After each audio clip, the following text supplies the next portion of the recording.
चलेगा, दिल्ली वाला नहीं चलेगा। सल्ट की चैली, गंगा पंचोली, सल्ट की चैली, गंगा पंचोली, सल्ट की चैली, गंगा पंचोली। सल्ट का संग्राम जीतने के लिए कांग्रेस इसी नारे का सहारा ले रही है। महेश जीना को दिल्ली वाला बताकर उन पर हमलावर है और महेश जीना दिवंगत सुरेंद्र सिंह जीना के भाई हैं, इसीलिए वो सहानुभूति वाले वोट चाहते हैं। और सल्ट में अब दिवंगत सुरेंद्र सिंह जीना के बेटे को भी उन्होंने प्रचार के मैदान में उतार दिया है। कि आप सभी सल्ट वासियों को पता है कि 17 अप्रैल को उपचुनाव आने वाले हैं। जिस प्रकार आपने मेरे पिताजी को सहयोग किया, उसी प्रकार मैं आपसे विनती करता हूं कि मेरे ताऊजी श्री महेश जीना जी को भी आप अपना सहयोग देंगे। जिस प्रकार आपने अपना आशीर्वाद मेरे पिता पे बनाए रखा, उसी प्रकार आप अपना आशीर्वाद हम सब पर बनाए रखेंगे। सहानुभूति के सहारे बीजेपी को कितना फायदा मिलेगा ये तो अभी कहा नहीं जा सकता, लेकिन कांग्रेस गीत संगीत का भी सहारा ले रही है, जो 2017 में भी लिया था।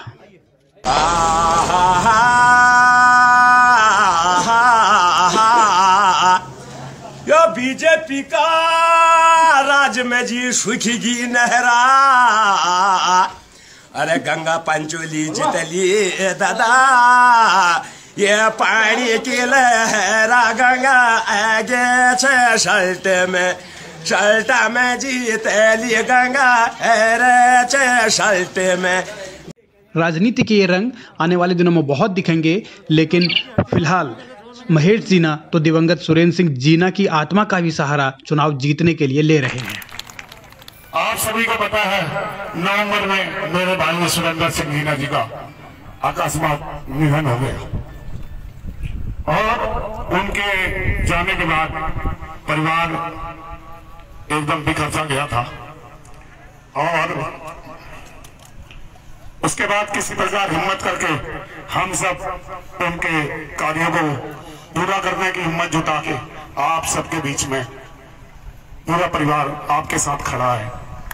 और ऐसा अनुभव हुआ कि जैसे विधायक सुरेंद्र जीना जी के निधन के बाद उनकी आत्मा इस संत में भटक रही है। महेश जीना का ये पैंतरा कितना असर दिखाएगा ये तो आने वाला वक्त तय करेगा, लेकिन इस पूरी सियासी धुरी के बीच सल्ट की सियासत में एक और नया मोड़ आ गया है। वो मोड़ उत्तराखंड क्रांति दल से जुड़ा हुआ है। उत्तराखंड राज्य आंदोलन में अहम भूमिका निभाने वाली यूकेडी के उम्मीदवार का पर्चा ही खारिज हो गया है, यानी उनका नामांकन रद्द हो गया है। मोहन उपाध्याय को उत्तराखंड क्रांति दल ने बहुत उम्मीदों के साथ और बहुत दावों के साथ मैदान में उतारा था, लेकिन जो उनकी तैयारी थी वो आधी अधूरी थी और इसीलिए जब उन्होंने नामांकन किया तो अगले ही दिन उसमें खामियां पाई गई और उन खामियों की वजह से वो पर्चा खारिज हो गया। यानी अब मोहन उपाध्याय उत्तराखंड क्रांति दल की ओर से या फिर सल्ट उपचुनाव में अब वो चुनाव नहीं लड़ पाएंगे। तो ये पूरी एक ऐसी सियासत है जो कि उत्तराखंड क्रांति दल बहुत लंबे अरसे से संघर्ष कर रहा है, लेकिन उत्तराखंड की सियासत में उसके पांव जम नहीं पाए। हालांकि उन्होंने उम्मीदवार भी ऐसा उतारा था जिसे उत्तराखंड का या अपने राज्य का नाम ही सही से मालूम नहीं। मैं सम्मानित सभी सदस्यों का आदर करता हूँ, उन्होंने मुझे इस लायक समझा।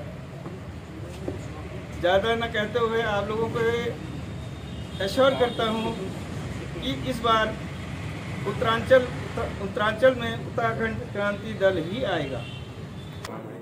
यूकेडी ने बेशक लड़ाई अलग उत्तरांचल के लिए ही लड़ी थी, लेकिन मौजूदा वक्त में तो इस राज्य का नाम उत्तराखंड हो चुका है। ऐसे में अगर मोहन उपाध्याय मैदान में रहते भी तो जनता उन पर कितना भरोसा करती या उन्हें कितना पसंद करती ये कहा नहीं जा सकता। दूसरी तरफ कांग्रेस है जो तमाम बड़े बड़े दावे कर रही है, आरोपों का सहारा भी ले रही है, लेकिन क्या जनता उन पर भरोसा कर पाएगी इसका इंतजार करना होगा। और बीजेपी भी है जो सहानुभूति के सहारे है, वो जीतेगी या नहीं ये 2 मई को पता चलेगा।